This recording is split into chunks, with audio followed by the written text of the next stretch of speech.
Hello friends, welcome back to the channel. In this video, we continue the history of Arunima scene. So let's begin. She said, initially my story was being bounded by the state and national governments because of the sympathy forces it could help Ghana. Then it took a market turn where my story captured national attention. Questions began to be asked that who was responsible for my accident and who all should be held accountable. It's not that someone was out to get me, but everyone wanted to save themselves. In the mad scramble to avoid the blame that followed, the easiest scapegoat was me. First stories started circulating that I was traveling without a ticket and had jumped to avoid being caught by the ticket collector. A CCTV footage showed me standing in a queue to purchase the ticket. With this theory invalidated, even louder claims that I wanted to commit suicide started doing the rounds. I could have been shouting my innocence from the rooftops. While she was being continued to her story, she said, on April 18, 2011, I was brought to the All India Institute of Medical Science for further treatment. Spending 4 months at the institute, I was provided a prosthetic leg free of cost by a private Delhi-based Indian company. I was in a Commonwealth ward, and from there, my prosthetic leg journey started. Physiotherapy played really a huge role in my rehabilitation. It actually gave complete movement to me and helped me regain functional freedom. Basically, physiotherapy has so much of power and it benefited me a lot. I was an amputee now and people were looking at me with a pity in their eyes. Honestly, I was tired of explaining people that I didn't attempt suicide. I tried to convince people but failed mostly. Whenever I saw my missing leg, I used to think, I will never let it be my weakness. Losing a part of your body at an early age is a big thing.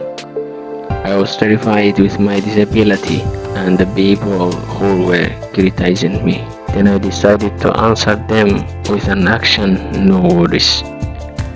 I was on the hospital bed and was reading a newspaper. I read an article about Everest. It mentioned that there are 15 routes that connected to the Everest. Out of those 15, 14 have been targeted by the mountaineers, and one route is yet to be followed. My brother-in-law was sitting beside me. I told him about this route number 15 and my desire to conquer it. He took a pause and said, if you have determination, then of course you can achieve it. After searching the records, my brother-in-law told me that no one in the world has climbed the peak with a prosthetic leg. These words were enough to lead the spark in me. I pondered on the most impossible dream I could set for myself. I decided to climb the Everest. Yes, I had many options of choosing something easier, but Mount Everest is a game where you can develop your self-confidence, and I wanted to do that. Also, I converted my weakness into my strength. Every girl cannot climb the Everest to prove herself right, but for me, it was never a choice. The public imagination had reduced me to either a victim or an attempted suicide case. This was the only way I could reclaim my voice. When I tried to tell my doctors about my plan, there were two reactions. If I tried to discuss my plan with anyone, either I was laughed off or told that trauma had affected my mental health adversely. Usually amputee patients take months or even years to get accustomed to their prosthetic limbs. I worked into 2 days. The mind holds tremendous sway over the body. Once I had decided that this was what I would do, I let nothing get the better of me. After I have decided to climb the Everest, I needed guidance to start the preparation. I asked the journalist to get me patient Tripal's number. She arranged it for me in just 2 hours. I called Manjan Tripal and introduced myself. I just requested her to meet me and she agreed. Straight out of the hospital with stitches on my leg, I boarded the train to Jamshedpur to meet Patient Tripal. She welcomed me and listened to me besides my immediate family. She was the only person to not dismiss my mission, but she didn't sugarcoat it either. She told me, Arunima, in this condition, you made such a huge decision. Know that you have already conquered your inner Everest. Now you need to climb the mountain only to show the world what you are made of. After I met her, I didn't turn back to my home. I started training from there. Since then I stayed on the mountains. The reason was I had to acclimatize. Everest is the highest peak in the world. It took 52 days for me to complete the mission. Before starting the summit, I had covered the peaks surrounding Everest. I did this to acclimatize my body. I did a basic course from the Nehru Institute of Mountaineering, Uttarkashi, the best school of its kind in Asia. This was followed by 18 months of rigorous training. There was no Sunday, no Diwali, no Holi. For me, I climbed smaller, but no less dangerous mountains.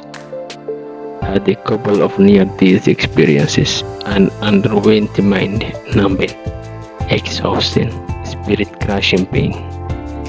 I was not used to carry my weight, so I learned that first, and then I used it to take weight of small stones and have trained myself that way. I supported myself with a grant from NIM. Then Tata still provided me with a generous sponsorship that let me focus exclusively on the impossible task that lay ahead. I started my expedition on 1st April 2013 and reached the summit of Mount Everest on 21 May 2013.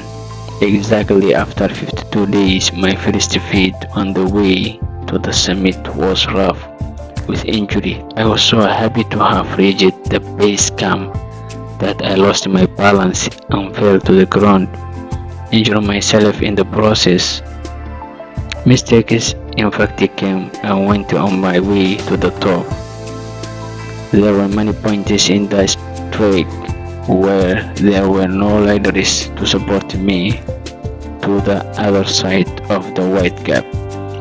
I was forced to, on such instances, jump across gaps which if I missed it would have ended my life.